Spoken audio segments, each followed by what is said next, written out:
Hello, I am Teresa, the film technician at UEL, and in this video I'm going to talk about audio recorders. I'm going to show you two different audio recorders that you can use. Both are Tascam DR-100. We have the Mark II, and then we have the update Mark III. In this first video I'll talk about the Mark II, and then I'll make a separate video to talk about the Mark III. First, let's have a look at the audio kit you'll get from the stores. Remember that you have a list of contents attached to the case.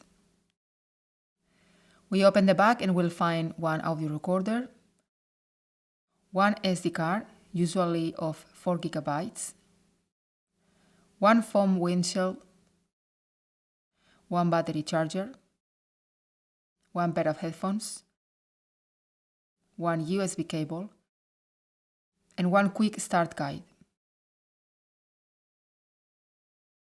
Let's have a look at the Tascam now. This is the top panel, and we have here an internal speaker to listen to recordings. This is an omnidirectional stereo internal microphone. This type of mic captures sound all around it. We have the screen where we can see some important information. This is a charge indicator that turns on when you are charging the recorder, a peak indicator that turns on when your sound is too loud, the home button. If you are inside the menu, you need to press here to exit, the menu button. This is the input switch where you will select what type of microphone you're using. You can select an XLR for external microphones, the unidirectional internal microphone, which is this one here, the omnidirectional mic. You can select line if you're connecting the Tascam to a mixer, for example. These are the playback buttons to play, stop, going forward, etc. And this is the record button. This is the wheel to navigate the menu, change values, and the enter button to confirm your selections. This is the automatic button to place all controls in automatic, which we never use it. We have two XLR inputs to connect two different microphones. This switch should be in mic always, unless you connect the Tascam to an external audio device using the XLR inputs. We have a unidirectional stereo microphone here. This captures sound only from the top. And this is the SD card slot.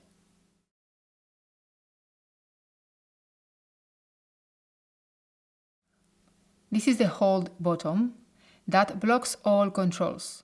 You connect the headphones here, and this is the volume control of the headphones only. Line out can be used to connect the Tascam to a DSLR, for example, to record a better sound.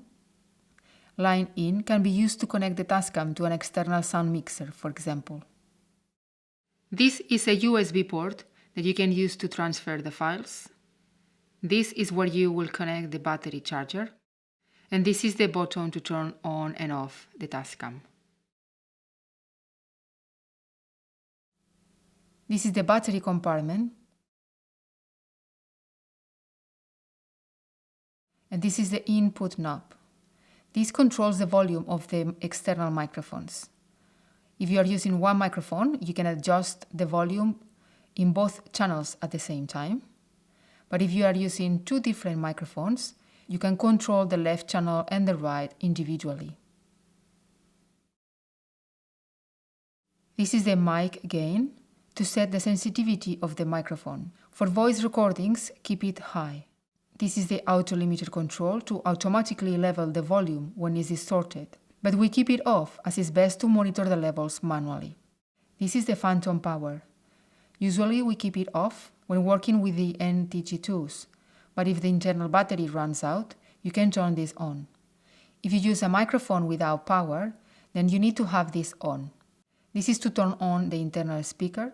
We normally keep it off, as it is best to play back with the headphones. And this is another battery compartment to use AA batteries. If the internal battery runs out, you can have this as a backup. To turn the Tascam on, we press here for a few seconds. To turn it off, we do the same.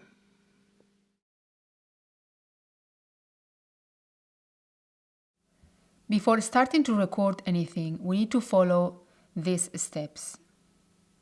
Step 1, we need to reset the Tascam. We go to the menu, with the wheel we navigate to the setup, and we select Initialize. We press Enter to confirm. Step 2, we need to format the SD card. In the same page, we navigate down and select Quick Format.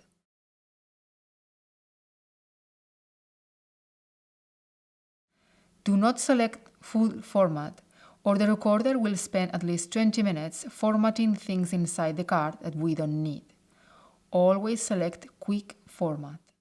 Step 3, we need to set up the input settings and the recording settings. In the same menu, we go to Input Settings. In Type, we can select mono or stereo. We select mono if we are recording with one external microphone. We select stereo if we are working with two external microphones or we are using the omni or the unidirectional internal mics of the Tascam. Now we go to Rec Settings. In format, we're going to choose WAV 24 bits.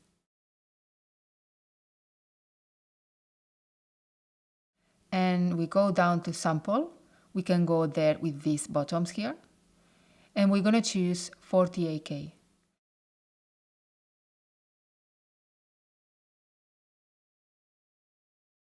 Now we're going to connect the NTG2 to the XLR input. It could be on the left or on the right, but normally we'll connect the main mic on the left.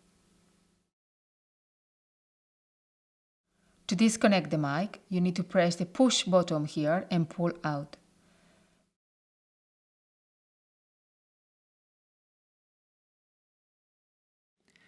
To record, we press the rec button.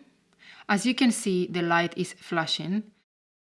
That means we are in standby. We are not recording yet.